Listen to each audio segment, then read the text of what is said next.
Esto condiciona naturalmente la economía de cualquier hogar o, en este caso, nada menos que de la Suprema Corte de Justicia. Complica la gestión, complica el funcionamiento, es difícil dar respuestas. Esto lo podemos deducir todos. Ahora vamos a intentar saber cuáles son aquellos puntos clave donde podría haberse afectado el funcionamiento o cuáles son las estrategias de supervivencia de la Suprema Corte de Justicia. Bienvenida, Doris, es un gusto que estés acá. Muchas gracias, muchas gracias. Y bueno, felicitaciones. Muchas gracias. Porque ¿cuánto hace que asumiste? No, ya es la segunda vez. Yo en Claro, el 2023 fui presidente también. Está bien. Y soy ministra de la Suprema Corte del 2022. Muy bien. ¿Cómo se puede garantizar el acceso a la justicia con un presupuesto tan limitado? Bueno, creo que lo he dicho varias veces. Siempre ha sido más o menos así el porcentaje que nos dan en el presupuesto, es decir, inferior al que nosotros pretendemos. O sea, históricamente el Poder Judicial ha funcionado con menos de lo que pretende tener. O sea, tenemos como ya experiencia de cómo funcionar. Por eso es que yo entiendo que la accesibilidad a la justicia va a ser siempre mantenida por el Poder Judicial, si bien nos perjudica un presupuesto, obviamente que nos perjudica, si nos ha perjudicado en el tiempo un presupuesto magro, hemos sabido enfrentarlo, creo yo, de la mejor forma, de la forma que podemos hacerlo y apelando a veces al esfuerzo de funcionarios, defensores, jueces. Doris, ¿y cuál crees que deben ser como en este contexto las prioridades? Porque bueno, a ver, por poner un ejemplo, la ley de violencia de género habla de 24 juzgados. Es evidente que con los que hay no alcanza, a 24 no se va a llegar. No. ¿Y cuál sería como el número ideal? O decir, bueno, es estratégico de cualquier manera, con lo que tengamos, abrir acá un juzgado. Claro, el número ideal es que en todos los departamentos exista, es decir, también tenemos esa cuestión casi también histórica, una diferencia entre el interior y Montevideo, es decir, pero en como que es al revés, porque acá en Montevideo no hay jueces de género, y sin embargo los hay en el interior, pero son muy pocos, tenemos solo en Salto, en San Carlos y en Rivera, solo hay jueces de género, para la ley de género. ¿Y hay un correlato en esos departamentos con un mapeo de dónde se dan los mayores índices de violencia de género? En general, ¿O no? sí, por una parte, y por otra, las condiciones dadas por esas ciudades en cuanto a edificios, en cuanto al lugar del país, es decir, han sido esas las causas que se han elegido, por las cuales se han elegido esos lugares. ¿Y qué crees con respecto a la organización del sistema de justicia? Por ejemplo, lo que tiene que ver con las ferias. Se ha hablado en otras instancias ya de revisar las ferias judiciales, si responden o no responden a las necesidades que tiene hoy el sistema de justicia. ¿Cómo lo ves vos? Bueno, en realidad el hecho de que no se trabaje en las ferias no significa que no se trabaje. Las cuestiones de urgencia, obviamente todas, son asumidas por el Poder Judicial. Además existe una cosa que es la habilitación de feria, que permite que quien tiene una urgencia determinada solicite que se habilite la feria para que su asunto sea resuelto durante la feria. A la vez, en la parte interna de los juzgados se trabaja durante las ferias para poner al día todo aquello que pudo quedar sin hacer, para que cuando se comience de nuevo en febrero pueda estar a cero el juzgado, es decir, poder empezar sin atrasos y poder rever si hay cosas que mejorar o solucionar, cosas que se pueden hacer en la feria, porque precisamente hace que no esté entrando cosas nuevas. O sea, ¿vos crees que como está bien? O sea, que no merita cambios, ¿no? Yo creería que sí, si queremos cambiar algunas otras cosas, creería que deberíamos empezar por algunas otras cosas, digamos, más importantes que ver si en la feria se trabaja o no. De pronto también puede ser que se acote el número de días.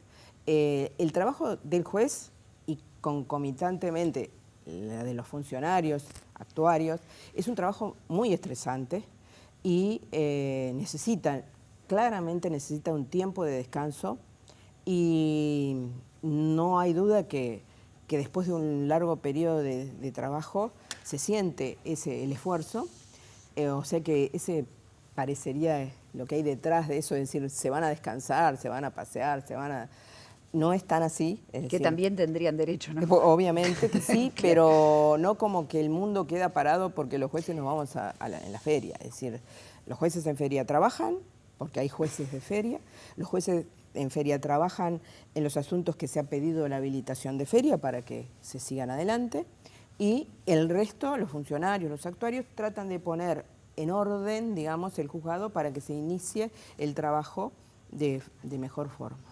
Muy bien, una pregunta, una crítica recurrente al sistema de justicia todo es la lentitud de los procesos.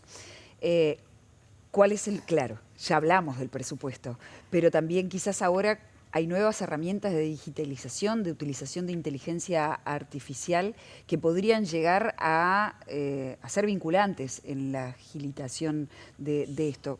¿Cómo se están usando o hacia dónde se va? La lentitud del proceso está derivada también del número de jueces, porque si yo tengo menos jueces, estos jueces van a tener más trabajo y sus juicios van a ser más lentos. Eso, sin duda, son dos cosas que son paralelas. A la vez, la cuestión de la digitalización, eso se está trabajando en estos temas, estamos analizando las cuestiones relativas a la inteligencia artificial. El Centro de Estudios Judiciales está haciendo un muy buen trabajo en cuanto a impartir conocimientos acerca de este punto. Desde el punto de vista de la Suprema Corte de Justicia tenemos la División Tecnología y la División Informática con una serie de funcionarios muy destacados que pueden trabajar en estos asuntos. Es decir, todo se está analizando, todo también depende de un presupuesto. ¿Y la digitalización de los expedientes y eso en qué etapa está? Bueno, eso está en una etapa bastante atrasada, diríamos, pero derivada de estos problemas también. Es decir, si hay otros problemas más importantes, tenemos que resolver los otros más importantes y de pronto ir dejando estas cuestiones para atrás. Lo que no significa olvidarlas ni no tenerlas en cuenta. En 2023 se suicidó un funcionario de la Suprema Corte de Justicia. Se probó que hubo acoso por parte de sus superiores. ¿Cuán poner la atención y los esfuerzos en este tema, ¿no? del acoso laboral, que no es solo allí, sino que ha crecido en los ámbitos de trabajo? Sí, para mí es un tema sumamente importante. Si escucharon o tuvieron noticia del discurso que yo di el día que asumí el cargo de presidente, me refería a esto como un tema muy importante a tratar. De todas maneras, creo que al presente podría decir que ha bajado el número de sumarios por estos asuntos y espero que sea el camino que se vaya a seguir de aquí en más. Es decir, es un tema muy grave, es un tema al que hay que estar alerta siempre, es un tema que necesita capacitación fundamentalmente también del Centro de Estudios Judiciales, es decir, ahí aprenden los que luego van a ser jueces, para dar una mirada más humana de las cosas en el relacionamiento con los demás. Es decir, a mi juicio, yo fui juez de trabajo prácticamente en toda mi carrera judicial y es uno de los problemas más importantes. Es decir, sabemos que pasamos gran parte de nuestra vida en el trabajo y eso nos da la necesidad de que esos momentos los vivamos como se debe, ¿no? Con un trato humano, un trato cálido, un trato firme, pero sin necesidad de extremos. Los delitos sexuales, las denuncias han aumentado muchísimo, aumentaron los casos, y siempre está la discusión de las dos bibliotecas a nivel judicial sobre cómo se resuelven, o como contrapartida la falta de capacitación porque hay jueces que no estudiaron lo suficiente como para entender de esto. Te pregunto sobre cuál de las dos miradas te parás. Si es una cuestión de bibliotecas realmente, o es una cuestión de que hay jueces que han quedado atrás en cómo deben mirarse estos casos. Bueno, la cuestión de bibliotecas es un tema de toda la vida del derecho, es decir, siempre les van a decir o les van a contar, hay dos bibliotecas, tal doctrina dice esto, tal doctrina dice lo otro. Hay una cosa que es clara, que es una ley, la ley dice tal cosa. Las interpretaciones de las leyes las hacen los jueces cuando dictan sentencias.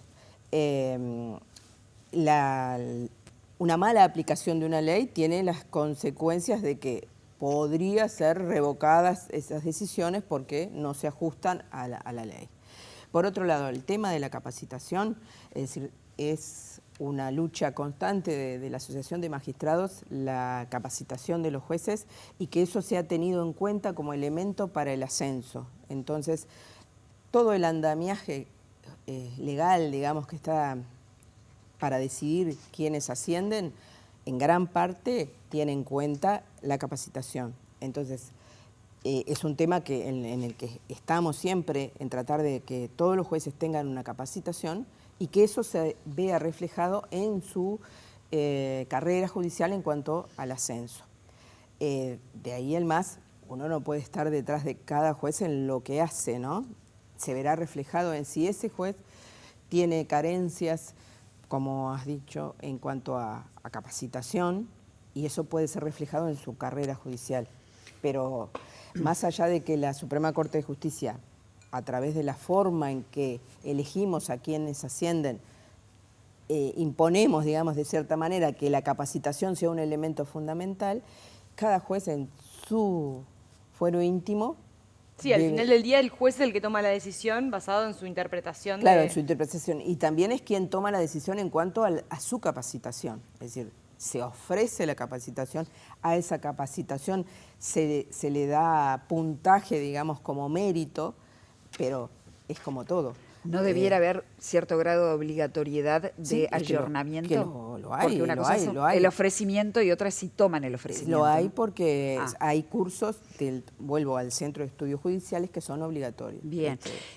Doris, en este último periodo, y cuando digo periodo, bueno, medio corto, grueso, no sé, 10 años, supongamos, vemos sistemáticos ataques por parte de actores políticos a fallos de la Suprema Corte. ¿Cuán vinculantes son en el estado de ánimo de los jueces? ¿Cómo se sienten ustedes cuando son increpados o felicitados por un fallo? Porque es una manera de opinar. Sí, bueno, eso es una cuestión que depende en principio de cada uno. Es decir, uno como que se va acostumbrando a esto. Yo soy juez desde 1989 y supongo que de ahí hasta hoy he recibido críticas y felicitaciones. Uno lo tiene que tomar como el derecho de los demás a opinar sobre su propio trabajo. Es decir, siempre y cuando esa opinión sea seria, no tenga dobles intenciones o malas intenciones, se escuchan como escuchamos como escuchan todas las personas que no son jueces, las críticas que le caen como periodista, como abogado, es decir, yo no creo que sean influyentes en los jueces las críticas.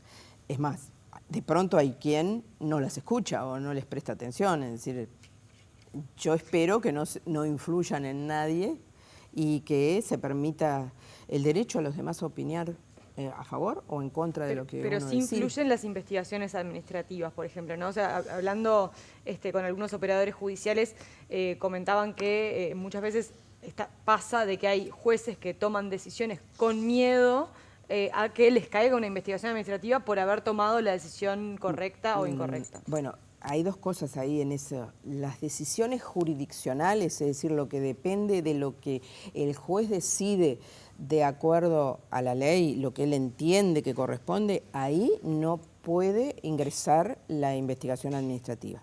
La investigación administrativa puede ingresar en determinar si ha cometido un error de tipo administrativo y también si ha actuado con error inexcusable en la toma de una decisión de estas otras jurisdiccionales que decía al principio. ¿Perdón? Por ejemplo. ¿Cuáles son las decisiones? ¿En qué situación un juez puede verse...? Vamos a supongamos un ejemplo que de pronto puede ser conocido. Si un juez no sigue el trámite legal que corresponde a determinado tipo de proceso, hay un error que es en principio inexcusable. Si ese error ha causado un perjuicio a alguien, se torna aún más grave su actuación. Entonces ahí podría ese error jurisdiccional que determinó que no se siguiera el proceso que legalmente está previsto, puede determinar un error inexcusable que ahí sí puede causar un perjuicio, una sanción. ¿Han aumentado la cantidad de investigaciones administrativas? ¿En qué cantidad está? No, no creo que haya aumentado, creo que es lo normal. Y de muchas investigaciones, o de gran parte de las investigaciones, no terminan en un sumario, es decir, y además el sumario tampoco quiere decir que se entienda que ese juez actuó con error, es decir, el sumario es el proceso en el que se va a analizar toda la prueba, todas las defensas del juez y recién después se va a resolver. Es decir, que se diga, se le inició un sumario a un juez, no quiere decir que ya se esté decidiendo que va a ser sancionado de algún modo.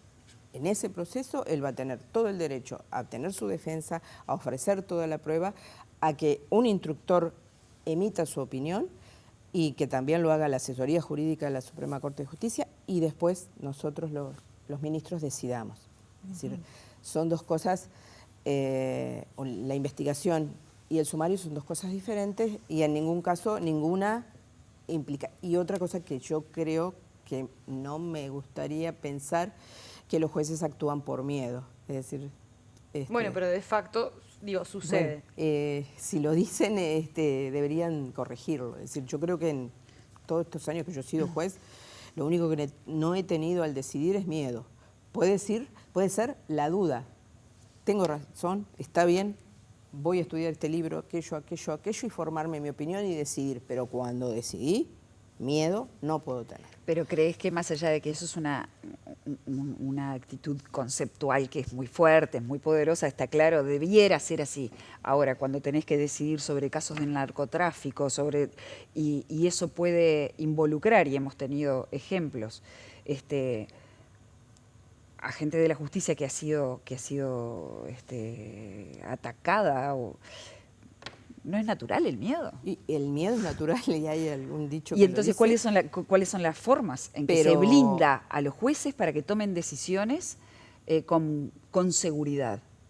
Bueno, eso depende de muchas cosas. A mí me gusta mucho el autor italiano Roberto Saviano, que ha hablado de los jueces que actuaron contra la mafia en Italia.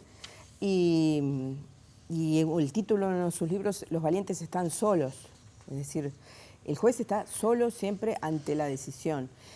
Y sin duda va a tener miedo, porque el miedo es natural para cualquier ser humano. Es decir que alguien no tiene miedo, claro, es imposible. Pero decir que actúa en función del miedo es otra cosa y es lo que yo entiendo que no debería ser. Y que si de pronto un juez actúa por miedo en sus decisiones, no que haya tenido miedo o que tenga el miedo natural que pueda tener cualquiera, debería cuestionarse si realmente esa es su profesión. Y también el sistema debería cuestionarse si le da las garantías para que tome decisiones a conciencia sin un riesgo excesivo. Sin duda, porque ustedes saben que, por ejemplo, vuelvo al ejemplo de Italia en cuanto a la lucha contra la mafia, había todo un sistema de seguridad muy importante. ¿Qué pasa precisamente con la seguridad de los jueces en nuestro país? El año pasado hubo se puede decir, una conmoción pública con el atentado contra la fiscal Mónica Ferrero. ¿Cómo se vive esa situación por parte de los jueces en el Uruguay? Creo que sin lugar a dudas tenemos un debe en este tema, un debe que lo planteé yo cuando fui presidente en 2023, la necesidad de una mayor seguridad hacia las oficinas judiciales, porque no estamos hablando solo a veces de los jueces, estamos hablando de las oficinas.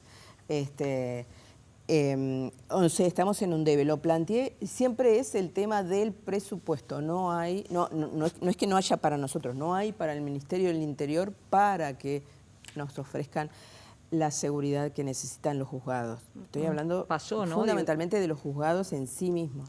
Que pasó recientemente de una persona que entró con un cuchillo en un juzgado. Bueno, es decir, ha pasado y ha pasado muchas veces cuestiones de ese tipo.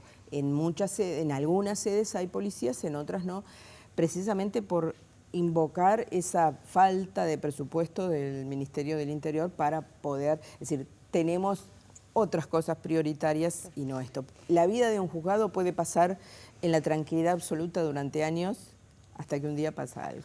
Doris, vuelvo sobre el tema de los delitos sexuales, porque John Pérez daba una entrevista con El Observador hace algunas semanas en la que hablaba de un aumento exponencial de los casos de delitos y también hacía referencia a las bajas penas que aplicaban los fiscales. ¿Vos tenés la misma mirada que tiene John Pérez en esto? En cuanto al aumento de este tipo de delitos, es bastante obvia para nosotros porque casi todos los delitos que llegan en casación, que es el recurso en el que entiende la Suprema Corte de Justicia, son de abuso sexual. Respecto a niños, fundamentalmente. La cuestión de las penas son legales. La cuestión de lo que piden los fiscales también lo piden dentro de la legalidad. Es decir, a mí no me parece que yo deba hacer una crítica, salvo que esté decidiendo en un expediente específico de que me parece que esta pena es muy, muy baja y puedo aumentarla de algún modo. Pero hay una referencia, disculpa que te corte, pero una referencia que hacía era, bueno, muchas veces los acusados, digamos, o los señalados quedan libres hasta que el caso llega a casación. O sea, esa persona que fue señalada por... Puede suceder, sí, puede suceder. Sí. Pero esos son defectos estructurales del proceso. ¿Y habría que revisarlo? Y bueno, parecería que sí. Parecería que sí. Es decir, hay que son cuestiones que hay que analizar. Están estudiando la posibilidad de modificar el Código de Proceso Penal, que ya tiene... ¿Y crees que debería seguirse esa línea? Y bueno, en principio parecería que cuando uno advierte, o muchos advierten que algo está mal, hay que tratar de solucionarlo. La ley de violencia de género prevé que los jueces, los operadores de justicia sean capacitados y desde las organizaciones sociales se reclama precisamente eso, ¿no? La capacitación en específico en temas de género. ¿Cómo está la justicia? Bueno, de nuevo vuelvo a decir que el Centro de Estudios Judiciales ofrece cursos sobre esos temas. Después está también, lo que decía hoy, el interés personal del juez en el tema del que trata el juzgado en el que está, es decir, la necesidad personal que después se refleja en su propia carrera. Es decir, nosotros, el CEJU, el Centro de Estudios Judiciales, ofrece esos cursos. Los jueces tienen que hacer 20 horas obligatorias de cursos. Es decir, te lo preguntaba porque hace unos años se señalaba que desde el Poder Judicial, desde la Suprema Corte de Justicia, se habían retirado los fondos para esa capacitación. Que yo sepa, eso pudo haber pasado hace más tiempo. Yo no tengo conocimiento de que eso haya pasado ahora. Es más, esto que estoy diciendo yo de los cursos y todo eso es lo que se está haciendo ahora. Es decir, insisto, todo es personal. Si yo, juez que me dedico a este tipo de temas, no me capacito, es problema mío. Es decir, se le otorgan todas las posibilidades. Se le están otorgando todas las posibilidades. Sí, y además hay posibilidades de pedir licencia para estudio, de capacitarse en el exterior, es decir, todo depende también de cada uno. Pero como institucionalmente no hay un recorte de gastos de ese tipo. Doris, gracias por haber venido esta mañana a la televisión pública. Nosotros nos vamos a una breve pausa.